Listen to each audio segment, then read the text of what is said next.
तो hello friend. स्वागत है आपका अपने यूट्यूब चैनल स्टडी वर्ल्ड में। तो आज हम लोग क्लास 10th उर्दू का चैप्टर 6 का जो भी ऑब्जेक्टिव है उसको करने जा रहे हैं। तो आइए स्टार्ट करते हैं क्वेश्चन नंबर 1 से। तो क्वेश्चन नंबर 1 में पूछा गया है कि मजमून किस का नसरी सिन्फ है। मतलब जो ये है आलमी हिद्दत वो किस मजमून का नसरी सिन्फ है। तो पहला है कदीम, दूसरा है जदीद, तीसरा है गैर जरूरी और चौथा है मुनासिब। तो पहला है, इसका ऑप्शन हो जाएगा ए, कदीम। इसमें ऑप्शन नंबर 1 होगा सही। अगला क्वेश्चन है 2 नंबर की। इसमें पूछा गया है कि हम लोग जिस जमीन पर रहते हैं वह एक है। तो इसमें पूछा गया है कि हम लोग जिस जमीन पर रहते हैं वो एक है, या क्या हम आग पे रहते हैं, दूसरा है सैयारा उस पे रहते हैं, तीसरा है बिस्तर पे रहते हैं और चौथा है सूरज पे रहते हैं। तो इसमें आग का मतलब तो आप जानते ही हैं, आग हो गया। और सैयारा का मतलब यहाँ जो होता है उसको हम सैयारा मतलब होता है प्लानेट। और बिस्तर मतलब जो हमारा हो गया बेड को कहते हैं। और सूरज मतलब वही सूर्य सूर्य को कहते हैं। तो इसका मतलब हो गया हम लोग सैयारा पे रहते हैं। तो हम लोग का सैयारा हो गया, ऑप्शन बी जो होगा वो सही होगा। सैयारा मतलब प्लानेट। और प्लानेट में किस प्लानेट पर रहते हैं? तो अर्थ पे, पृथ्वी पे। अगला क्वेश्चन है 3 नंबर की क्योटो में ग्लोबल वार्मिंग कॉन्फ्रेंस कब लागू हुई। क्योटो में जब जो ग्लोबल वार्मिंग कॉन्फ्रेंस हुआ था वो कब लागू हुआ था? तो उसका ऑप्शन हो जाएगा 2005। अगला क्वेश्चन है 4 नंबर की कार्बन डाइऑक्साइड में कितना इजाफा हुआ। मतलब कार्बन डाइऑक्साइड में कितना इजाफा हुआ। तो इसका ऑप्शन पढ़ेंगे 21%, बी है 31% और सी है 14%, डी है 16%। तो इसका ऑप्शन हो जाएगा 31%। 31% का इजाफा हुआ है कार्बन डाइऑक्साइड में। अगला क्वेश्चन है 5 नंबर की जमीन का दर्जा हरारत पिछले 100 बरस में कितना बढ़ गया है। तो पहला ऑप्शन है 0.45% और 0.65% और 0.75%। तो इसका ऑप्शन हो जाएगा डी, मतलब 0.75% दर्जा हरारत का बढ़ोतरी हुआ है, यानी इजाफा हुआ है। तो इसका ऑप्शन हो जाएगा ऑप्शन नंबर डी। अगला क्वेश्चन है 6 नंबर की बेतहाशा के मानी क्या होते हैं। तो इसको वर्ड मीनिंग से लिया गया है। तो इसमें बेतहाशा के मानी क्या होते हैं? पहला ऑप्शन है लगातार, दूसरा है बेशुमार और तीसरा है दोनों, चौथा है कोई नहीं। तो इसको याद रखना है, इसमें दोनों ऑप्शन सही होगा, लगातार और बेशुमार। बेतहाशा का मतलब दोनों ही होता है, लगातार और बेशुमार दोनों। तो इसका ऑप्शन हो जाएगा सी। अगला क्वेश्चन है 7 नंबर की क्योटो में ग्लोबल वार्मिंग पर कॉन्फ्रेंस कब हुई। तो इस क्वेश्चन शायद ये गलत है, इसको हटा देते हैं। ये क्वेश्चन क्वेश्चन सही है लेकिन ऑप्शन थोड़ा गलत गड़बड़ है, तो इसको हटा देते हैं। अगला क्वेश्चन है 8 नंबर की भारत के किस शहर में मुनाकिद हुआ। जो 2008 में बाल विज्ञान कॉन्फ्रेंस हुआ वो भारत के किस शहर में मुनाकिद हुआ। तो इसको देखेंगे। तो पहला ऑप्शन है पूना, दूसरा है शिमला, तीसरा है दीमापुर और चौथा है पटना। तो इसमें हो जाएगा सी, मतलब दीमापुर में मुनाकिद हुआ था। अगला क्वेश्चन है 9 नंबर की ग्लोबल वार्मिंग कैसा मसला है। तो इसमें पूछा गया है कि ग्लोबल वार्मिंग कैसा मसला है। पहला ऑप्शन है मुनासिब, दूसरा है संगीन, तीसरा है खुशगवारी और चौथा है मुफ्तदिल। मतलब मुनासिब मतलब होता है कि जरूरी, दूसरा है संगीन मतलब ये खौफनाक, या इसको बोल देते हैं थोड़ा भयानक हो गया। तो ग्लोबल वार्मिंग है जो संगीन मसला है, इस पे सोचने विचारने का जरूरत है क्योंकि ये खौफनाक मामला है। तो इसका ऑप्शन हो जाएगा बी। अगला क्वेश्चन है 10 नंबर की। इसमें से पूछा गया है कि हमारी जमीन का दर्जा हरारत बहुत है, मतलब बहुत डॉट डॉट डैश है। तो इसमें पूछा गया है कि दर्जा हरारत क्या है। तो पहला है खराब, दूसरा है गैर जरूरी और तीसरा है मौजू और चौथा है इनमें से कोई नहीं। तो इसमें पूछा गया है कि क्या है। तो मौजू है मतलब ये मौजू है मतलब इसका क्या होगा, बैलेंस है। मतलब हमारा जमीन है उसका दर्जा हरारत मौजू है, मतलब बैलेंस है। यहाँ पे हर कोई रह सकता है, दर्जा हरारत न ज़्यादा है न कम है, ये मौजू है, बैलेंस है। तो इसका ऑप्शन हो जाएगा सी। अगला क्वेश्चन है 11 नंबर की कितने वर्षों से जमीन का दर्जा हरारत रफ्ता रफ्ता बढ़ रहा है। तो इसमें पूछा गया है कितने वर्षों से जो जमीन का तापमान है, टेम्परेचर है, वो रफ्ता रफ्ता बढ़ रहा है। तो इसका ऑप्शन हो जाएगा डी, मतलब 40 वर्षों से, कि जो टेम्परेचर है अर्थ का वो बढ़ रहा है, आहिस्ता आहिस्ता बढ़ रहा है। अगला क्वेश्चन है 12 नंबर कि दीमापुर हिंदुस्तान के किस रियासत में शामिल है। एक यहाँ पर वर्ड आया है रियासत, मतलब रियासत का मतलब क्या हो गया, तो रियासत का मतलब होता है राज्य।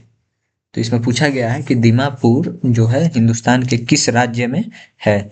पहला है उड़ीसा, दूसरा है बिहार, तीसरा है बंगाल और चौथा है नागालैंड।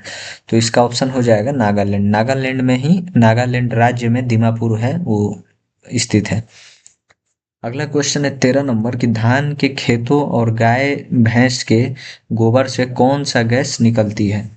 तो मतलब धान के खेत से और गाय भैंस के गोबर से कौन सा गैस निकलता है। पहला है मीथेन, दूसरा है कार्बन डाइऑक्साइड और तीसरा है ओजोन और चौथा है अंजेरा। मतलब ये, ठीक है। तो इसको देखेंगे तो पहला इसका ऑप्शन होगा मीथेन। जो गाय के गोबर और धान के खेत से जो गैस निकलता है उसको हम मीथेन गैस बोलते हैं। क्योंकि गाय के गोबर से ही हम लोग बायोगैस बनाए थे, जिसको हम लोग गोबर गैस बोलते थे। तो गाय के गोबर से ही उसको बनाया गया था, जिसमें मीथेन निकलता था, उसको हम लोग यूज करते थे फ्यूल के रूप में। तो इसका ऑप्शन हो जाएगा ए। अगला क्वेश्चन है 14 नंबर की निजाम शमसी में जमीन की हैसियत क्या है। तो इसमें पूछा गया निजाम शमसी में जमीन की हैसियत क्या है। पहला है सैयारा, दूसरा है तारा, तीसरा है जिल्ली सैयारा और चौथा है तैयारा। मतलब इसका क्या है, जो हम लोग जमीन का जो हैसियत है वो क्या है। तो इसका ऑप्शन हो जाएगा ए, मतलब सैयारा है, मतलब एक प्लानेट का हैसियत से जमीन है। तो इसका ऑप्शन हो जाएगा ए। अगला क्वेश्चन है 15 नंबर की ग्लोबल वार्मिंग एक संगीन मसला है, इसके नौयत क्या है। तो इसमें पूछा गया है कि ग्लोबल वार्मिंग तो एक संगीन मसला है, लेकिन इसके नौयत क्या है। तो मतलब ये किस तरह का मसला है। पहला है बैनुल अक़वामी, दूसरा है अनफरादी, तीसरा है सियासी और चौथा है समाजी। तो इसमें समझने वाला बात है कि जो बैनुल अक़वामी किसको कहते हैं। तो बैनुल अक़वामी का मतलब होता है इंटरनेशनल इशू, मतलब ये इंटरनेशनल समस्या है, इंटरनेशनल मसला है। और दूसरा है अनफरादी। अनफरादी का मतलब होता है इंडिविजुअल, इंडिविजुअल का मतलब एक अकेला का दिक्कत है, तो अनफरादी तो है नहीं। तीसरा है सियासी। सियासी का मतलब है कि पॉलिटिकल इशू है, तो ये ऐसा पॉलिटिकल इशू कुछ नहीं है। चौथा है समाजी, मतलब कि ये समाज का इशू है, तो समाजी भी नहीं होगा। बैनुल अक़वामी होगा, क्योंकि बैनुल अक़वामी में आ जाएगा इंटरनेशनल इशू, मतलब ग्लोबल वार्मिंग हर जगह का इशू है, तो इसका मतलब हो जाएगा बैनुल अक़वामी। अनफरादी तो होगा नहीं, इंडिविजुअल, चाहे हमारे इंडिया का हो, चाहे पाकिस्तान का हो, चाहे साउथ अफ्रीका का हो, ऐसा कोई मसला नहीं है। ये बैनुल अक़वामी यानी इंटरनेशनल इशू है, तो इसका मतलब हो जाएगा ऑप्शन ए। इस पे वर्ड पे कमांड होना चाहिए कि बैनुल अक़वामी का मतलब क्या होता है, अनफरादी का मतलब क्या होता है, सियासी का मतलब क्या होता है और सामाजिक का मतलब क्या होता है। इसको अगर हम जान जाएंगे तो क्वेश्चन आराम से हो जाएगा। तो इसका ऑप्शन ए होगा सही, बैनुल अक़वामी यानी इंटरनेशनल इशू है। अगला क्वेश्चन है 16 नंबर की जमीन के दर्जा हरारत में बद बदतरखेज इजाफा को क्या कहते हैं। तो मतलब पहला है तबानकी, दूसरा है ताबिश, तीसरा है ग्लोबल वार्मिंग और चौथा है तपिश। तो तपिश का मतलब हो गया गर्मी, ज्यादा गर्मी को बोलते हैं तपिश। और ग्लोबल वार्मिंग मतलब जमीन के दर्जा हरारत में बदरखेज इजाफा क्या हुआ, मतलब जो अचानक इजाफा हुआ उसको हम लोग क्या बोलेंगे। तो उसको हम लोग बोलते हैं global warming. Global warming effect मतलब अचानक से गर्मी बढ़ जाना, उसी को हम लोग ग्लोबल वार्मिंग इफेक्ट बोलते हैं। अगला क्वेश्चन है 17 नंबर कि अमेरिका के साबिक नायब सदर का नाम बताएं जो पूरे मुल्क में ग्लोबल वार्मिंग से बचने के लिए तकरीर की। पहला ऑप्शन है एडसन एडसन और दूसरा है अल गोरे और तीसरा है मंडेला। मंडेला मतलब वो हो गया नेल्सन मंडेला। तो नेल्सन मंडेला वो साउथ अफ्रीका के भी सदर रह चुके हैं। तो ये तीनों ऑप्शन है, इनमें से कोई नहीं। तो ऑप्शन बी होगा अल गोरे, इन्होंने ही तकरीर किया था ग्लोबल वार्मिंग से बचने के लिए। तो इसका ऑप्शन हो जाएगा बी। अगला क्वेश्चन है 18 नंबर की ग्लोबल वार्मिंग किस किस्म का नसरी नमूना है। तो पहला ऑप्शन है सियासी मजमून, दूसरा है साइंसी मजमून और तीसरा है तारीखी मजमून और चौथा है मजहबी मजमून। तो इसको समझने का ये बात है, क्योंकि देखिए दो ऑप्शन नज़दीक नज़दीक दिया गया है, सियासी मजमून और साइंसी मजमून। तो सियासी और साइंसी में ज़्यादा फर्क नहीं है, मतलब पढ़ेंगे तो दोनों एक एक जैसा ही लगेगा, लेकिन ध्यान से पढ़ना है। सियासी का मतलब होता है पॉलिटिकल इशू, सियासी मतलब पॉलिटिक्स होता है, और साइंसी मतलब साइंटिफिक होता है। तो इसमें जो है ग्लोबल वार्मिंग कैसा है, वो साइंसी मजमून है, क्योंकि ये जियोग्राफिकल है तो इसलिए इसको साइंस में रखते हैं, तो इसका मतलब ये साइंसी मजमून है, तो 18 का बी हो जाएगा। अगला क्वेश्चन है 19 नंबर की मोहम्मद हुसैन मोहम्मद हुसैन आजाद का ताल्लुक किस सिन्फ से है।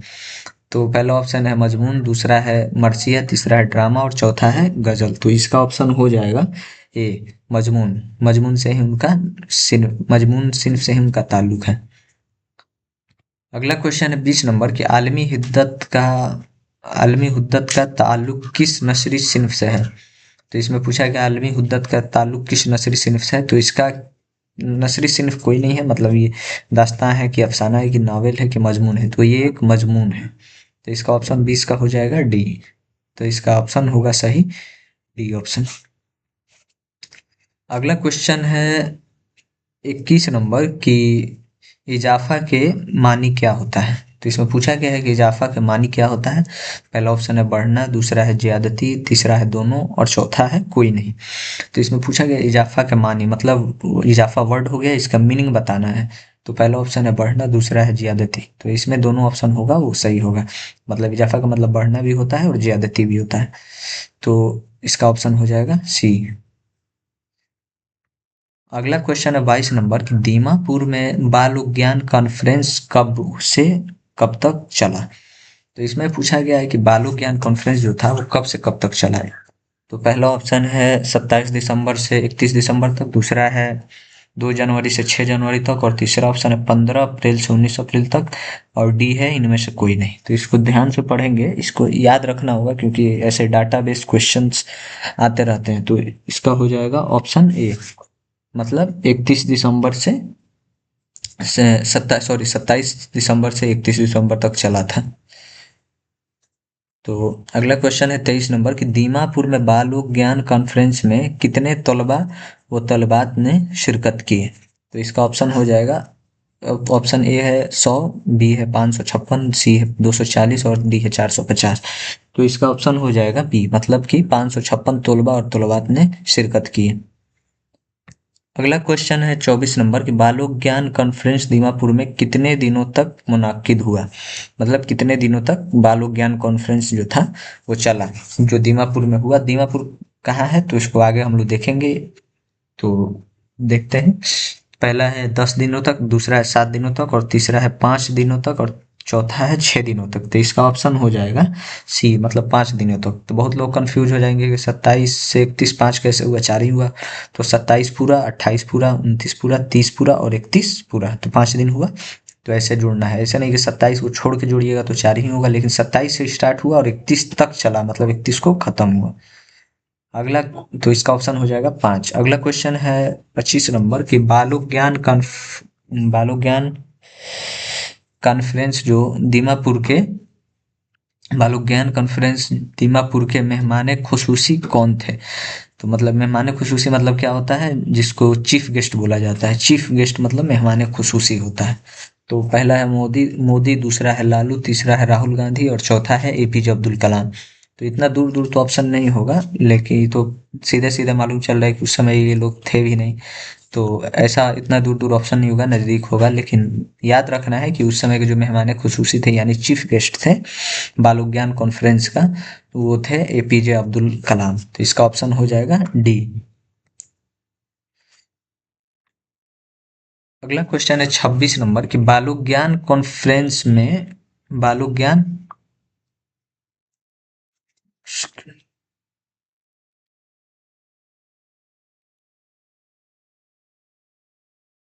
सॉरी, इसका जो होगा बालुज्ञान कांग्रेस होता है।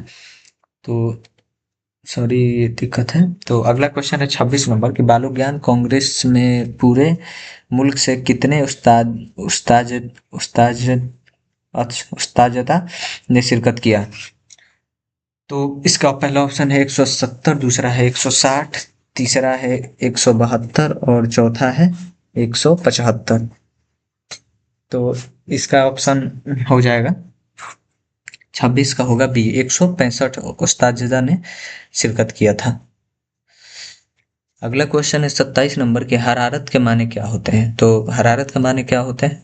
पहला है गर्मी, दूसरा है ठंडी, और तीसरा है हैरानी, और चौथा है थकावट। तो इसका मतलब होता है गर्मी। इसका मतलब होता है गर्मी। 27 का ए होगा गर्मी। अगला क्वेश्चन है 28 नंबर की, संगीन के माने क्या होता है? तो संगीन का माने पहला है पेचीदा, दूसरा है मुश्किल, तीसरा है दोनों, और चौथा ऑप्शन कोई नहीं। तो इसका मतलब हो जाता है संगीन का माने होता है पेचीदा और मुश्किल। तो इसका दोनों ऑप्शन होगा, तो इसमें ऑप्शन 3 जाएगा, दोनों। अगला क्वेश्चन है 29 नंबर की, मुश्तरका के माने क्या होते हैं? मुश्तरका के माने क्या होते हैं? आपसी, पहला ऑप्शन है आपसी मेलजोल, दूसरा है शाली खुश्क, और तीसरा है उल्टा, और चौथा है सीधा। तो इसका मतलब होता है, मुश्तरका का मतलब होता है आपसी मेल जोल। तो इसका ऑप्शन हो जाएगा ऑप्शन ए। अगला क्वेश्चन है 30 नंबर और लास्ट क्वेश्चन है कि ताउन के माने क्या होते हैं? ताउन के माने क्या होते हैं? पहला ऑप्शन है मदद, दूसरा है खुशी, तीसरा है गम, और चौथा है चोरी। तो ताउन का मदद मतलब होता है ये, जैसे बारहा सुने होंगे कि फलाने आदमी को किसी चीज की ताउन की जरूरत है, ये अनाज की जरूरत है या पैसे की जरूरत है, तो आप सभी लोग ताउन करें। तो इसका ऑप्शन हो जाएगा ताउन का मतलब मदद। तो थैंक यू, मिलते हैं फिर अगले लेक्चर में। तब तक के लिए अल्लाह हाफिज। जो लोग नया हैं वो सब्सक्राइब करें और लाइक करें। Thank you.